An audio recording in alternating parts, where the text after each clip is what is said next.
mysterious, strange, paranormal, and a time where technology and science seems to point us further and further away from the supernatural. Something about a bizarre coincidence? Oh, it does. It's kind of squeaky. Creepy urban legend, or a classic ghost story keeps us wanting more. Meet Evan Bryer, a freshman computer science student living at the Park Place apartment complex. Evan may seem like any other typical student, but what really makes Evan stand out lies just beneath the surface.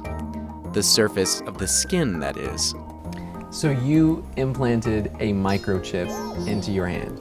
4 of them, yes. Why did you do that? Find out why this USC student decided to do something that many would consider out of this world. This time on Weird Things with Ward.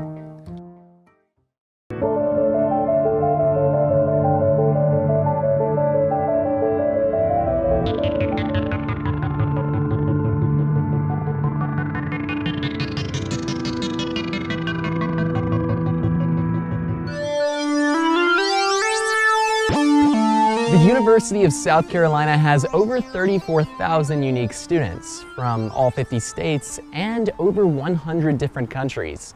With this in mind, it's safe to say that USC students offer a wide array of talents, perspectives, and even quirks. One USC student in particular, freshman Evan Bryer, has something that most students could never imagine, a secret that lies just beneath the skin. So you implanted a microchip into your hand. 4 of them, yes. Why did you do that? I thought it'd be cool, and I was right. So you think it's lived up to what you wanted to get out of it? More or less, I mean, for as much as the conversation starter can be, it's definitely a useful one. That's right, Evan implanted not 1, but 4 microchips into his hand. What many people do in order to track their pets, Evan did to himself. But tracking isn't what these chips are being used for. So what are all the things that the microchips do? So I have 2 in each hand. In my left hand, I have my Carolina card and my contact information. So it can get me into some buildings, and if somebody puts their phone up to my hand, it will add my contact to their phone. I also have an LED in that hand. I also have one in my right hand. And the other chip in my right hand can do cryptography, so I use it for two-factor authentication. As intriguing as it sounds, I had to see it for myself. All right, so we're about to put this to the test. We're gonna put my phone against Evan's hand and see if his contact info will be downloaded into my phone. Let's see it happen. All right. So take it, build up, give it a little scan, there we go. Oh my gosh. Just like that. You see that? Amazing. What Evan calls a conversation starter has certainly started some conversations on campus. Many people say what he's doing is nothing short of crazy. I just think that's crazy. Like, why would you put that in your body? Like, just no. Just have a card. Like, it's not that big deal. Like, put it in the back of your phone, scan it, it's all good. Don't put it in your body. Kind of crazy. I don't know. Why not? It's just too much. And I mean, it's only a Carolina card. It's not like it. I don't know. It seemed like way too much for just one thing. I thought it was pretty crazy. I respect the idea. I don't know if I would do it, but it's definitely bold. No, this is fake. No. This is so fake. There's I'm no not that way. gullible, Ward. Yeah, I feel like I'm being punked right now. Crazy or not, a quick look back at where Evan came from can help us understand why he might have done something like this in the first place. There weren't a lot of young kids to play with in Mount Clemens, Michigan, but Evan, surrounded by his 2 tech-savvy older brothers and father, found solace in something else, a passion for computer programming. Most of what I did during high school, based on like hobbies and the clubs I was in, it was all programming based. Like as on the programming team, I was the lead programmer for the robotics team. So your parents, are they totally cool with it? How did they find out about it? So I didn't tell them before I did it or when I did it. I actually told them after I had been approached by the Carolina newspaper, the Daily Gamecock. I told them that I was going to be interviewed. At first, they were pretty concerned about it. My mom she's not very tech savvy, so she didn't really understand what it was. So she was kind of like, oh, what if you get infected? Oh, why would you do this? But after I had explained it to my dad, who's much more tech savvy, and he had explained it more to her, she was less angry and she was more just like concerned. Ironically enough, Evan's mom called us in the middle of the interview and let us know what she really thought about it. Wondering, how did you find out about Evan wanting to put microchips in his body, and what were your initial thoughts? Well, I didn't find out about Evan wanting to put microchips in his body because he didn't tell me. After he did it, he said to me, when you come visit, I want to give you a heads up. I did something to my body, and I thought he meant like a tattoo or something. While it certainly wasn't a tattoo, Evan was right when he said that his dad was definitely less concerned than his mom. Reaction was to the whole thing. I mean, were you ever angry? Like, you seem like you were not very... No.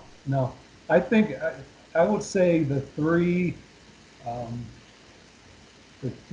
different reactions or feelings would be the initial concern, health-wise, confusion on why would you do this, and then a little bit of being proud that, he is, again, taking something, thinking out of the box and doing something that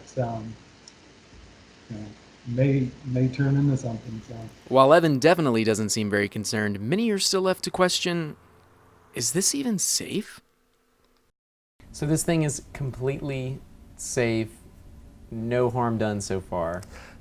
I have not had any problems with them. If you do it and don't take the proper measures to keep everything sterile, they can get infected, as could anything that is a wound. They are generally safe so long as you follow the procedure, but of course with anything, something could go wrong. You could get infected, you could accidentally nick a vein. Although it's been a few weeks and Evan hasn't seen any adverse effects yet, some experts say it could take a little while before we know for sure how safe this procedure really is. And it's been a couple weeks and he's had no side effects. Do you think that that's a long enough time, or do you? Yeah, no. Usually if we just develop any kind of device, for me also we develop looks like a kind of cancer treatment material. But this kind of material, if you develop, but at least we need more than 3 or 4 years kind of long-term stability, long-term biocompatibility, then we can just report this kind of data to the FDA to get approval. Just a starting point. So you did this yourself? Yes. And how did you learn how to do the procedure? So before being in computer science, I was planning to go into pre-med, so I've had experience with some medical equipment, with sterilization, things like that. So I had enough faith into myself to give it a try. Not only did Evan implant the microchips himself, he also ordered them through a third-party website, ironically titled dangerousthings.com.